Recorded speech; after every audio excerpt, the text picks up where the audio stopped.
बिस्मिल्लाहिर्रहमानिर्रहीम। अस्सलाम वालेकुम। क़यामत खुद बताएगी क़यामत क्यों ज़रूरी थी। मैं क्यों बोल रहा हूँ, आप वीडियो देखकर अंदाज़ा खुद लगाएंगे। नाज़रीन, दुबई में अबू धाबी में एक मंदिर बनकर तैयार हो चुका है और ये दुनिया का सबसे बड़ा मंदिर है। इसको बनाने वाले कौन हैं? इसको बनाने वाले दुबई के नाम नहाद मुसलमान शेख हैं। एक तरफ जहाँ पर फ़लस्तीन पर जुल्म ढाए जा रहे हैं, उसकी बात करने को कोई भी मुस्लिम रियासत तैयार नहीं है, लेकिन हिंदुओं और मोदी जी को खुश करने के लिए एक इस्लामी रियासत में दुनिया का सबसे बड़ा मंदिर बनाकर खोल दिया गया है।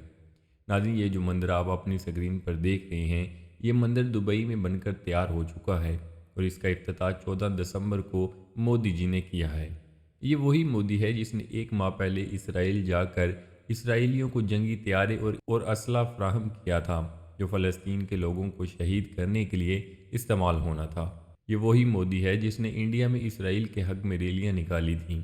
ये वही मोदी है जिसने कश्मीर के मुसलमानों पर जुल्म ढाए थे। ये वही मोदी है जो अपने मुल्क में इंसाफ नहीं कर सकता।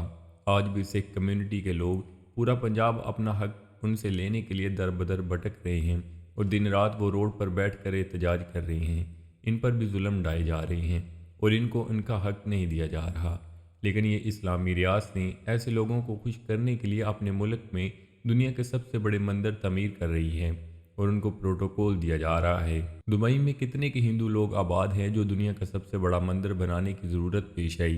दुबई के शेख कह रहे हैं कि हम हिंदुओं को उनका हक दे रहे हैं। भाई, ये कौन सा हक है? या आप हक नहीं दे रहे बल्कि उनको ये बता रहे हैं कि आप मुसलमानों पर जुल्म ढाओ, हम आपके साथ हैं। इस दुबई के मुसलमानों ने फ़लस्तीन के लिए क्या किया है, कश्मीर के मुसलमानों के लिए क्या किया है, जो ये हिंदुओं को उनका हक देने की बात कर रहे हैं। 170 करोड़ डॉलर लगाकर ये मंदिर तमीर किया गया है। अब आप इस बात से अंदाज़ा लगा लें कि आपको इस दुबई में अब से मुसलमान कम और हिंदू ज़्यादा नज़र आएंगे। ऐसा इसलिए होगा कि भाई उनको उस कदर प्रोटोकॉल दिया जा रहा है। अब इनको वहाँ से कौन निकाल सकता है?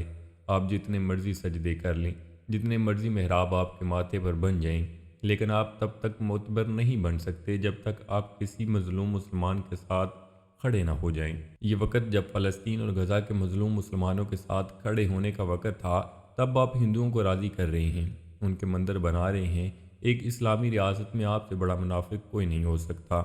जब आप तारीख उठाकर देखोगे, आज के दौर में यजीद के हामी कौन लोग होंगे, तो आपको आज के ये नाम नहाद मुसलमान नज़र आएंगे। ये लोग थे जिन्होंने यजीद की हमायत की थी। इस वक़्त में ऐसे ही लोग थे, वो भी तीसरा कोई नहीं था। जितना नुकसान मुसलमानों ने मुसलमानों को पहुंचाया है, न शायद ही किसी दूसरे ने पहुंचाया हो।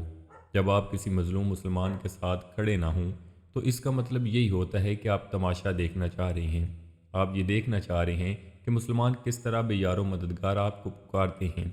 वो इसी जुल्म की आड़ में शहीद हो जाते हैं। आपने हिसाब देना है। बरोज़े क़यामत आपसे पूछा जाएगा कि जब मुसलमानों पर जुल्म किया जा रहा था तो तुम कहाँ थे?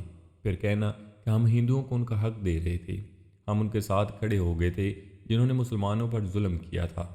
आज के ये मुसलमान जितनी भी तरक्की कर लें, जितनी भी बड़ी बड़ी इमारतें बना लें, ये लोग खसारे में हैं, क्योंकि ये लोग मजलूम के बजाय जालिम के साथ खड़े हुए हैं। बरोज़े क़यामत उनको हिसाब देना होगा। अल्लाह पाक से दुआ है कि अल्लाह पाक हम सबको मजलूम मुसलमानों के साथ खड़े होने की तौफीक दे और जालिम का डट कर मुकाबला करने की ताकत दे।